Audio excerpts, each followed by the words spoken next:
രാഹുൽ ഇനി പാലക്കാട് മത്സരിക്കാൻ ഉദ്ദേശിക്കുന്നുണ്ടോ?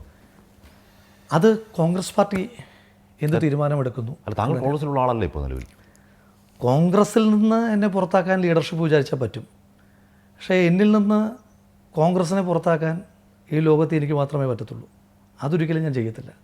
ഇപ്പോൾ കോൺഗ്രസ്സിന് തോന്നുകയാണ് ആജീവനാന്ത കാലം രാഹുൽ പുറത്ത് നിൽക്കുന്നതാണ് പാർട്ടിക്ക് നല്ലതെന്ന് പറഞ്ഞാൽ എൻ്റെ സംഘടനാപരമായി കോൺഗ്രസ് തന്നിരിക്കുന്ന ഉത്തരവാദിത്വം പാർട്ടിയിൽ നിന്ന് പുറത്ത് നിൽക്കുകയാണെന്ന് പറഞ്ഞിട്ട് ഞാൻ എൻ്റെ മരണം വരെ കോൺഗ്രസ്സുകാരനായി പുറത്ത് നിൽക്കും. എനിക്ക് ആകെയുള്ളൊരു വിഷമം, എന്നെ ഈ വിഷയങ്ങളുണ്ടായപ്പോൾ പാർട്ടി എന്നോട് ചോദിച്ചില്ല, എന്നെ കേട്ടില്ല എന്നുള്ളൊരു വിഷമം എനിക്കുണ്ട്. അത് പരാതിയല്ല കേട്ടോ.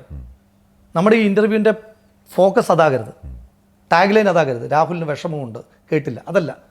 എന്നെ കോൺഗ്രസിൽ നിന്ന് പുറത്താക്കിയപ്പോൾ എനിക്ക് ഭയങ്കര സങ്കടമായിപ്പോൾ. എനിക്ക് അത് പറഞ്ഞറിയിക്കാൻ പറ്റാത്ത സങ്കടം ഉണ്ടായ കോൺഗ്രസ്സുകാരനാണ് ഞാൻ. കാരണം ഒരു പാർട്ടിക്കാരന് താങ്ങാൻ പറ്റുന്ന ഏറ്റവും വലിയ പണിഷ്മെൻറ്റാണ് സംഘടനയുടെ ഭാഗമല്ലാതെ അയാൾ പുറത്തായി നിൽക്കുക എന്ന് പറയുന്നത്. അതാണ് എന്നെ ഏറ്റവും എനിക്ക് ഏറ്റവും പേഴ്സണൽ വിഷമമുണ്ടായത്. പക്ഷേ അതൊന്നും ഒരു വിഷയമല്ല. പാർട്ടി ഒരു വലിയ ലക്ഷ്യത്തിലേക്ക് പോവുകയാണ്. കേരളത്തിലെ ജനങ്ങൾ ഒരു ഗവൺമെൻറ് ചേഞ്ച് ആഗ്രഹിക്കുന്ന ഒരു വലിയ ലക്ഷ്യത്തിലേക്ക് പോകുമ്പം ഒരു രാഹുൽ മാങ്കൂട്ടത്തിൻ്റെ വിഷമമൊന്നും പാർട്ടി കണ്ടില്ലല്ലോ, ഒരു പ്രയാസമില്ല. കേരളത്തിൻ്റെ വിഷമം കണ്ടാൽ മതി.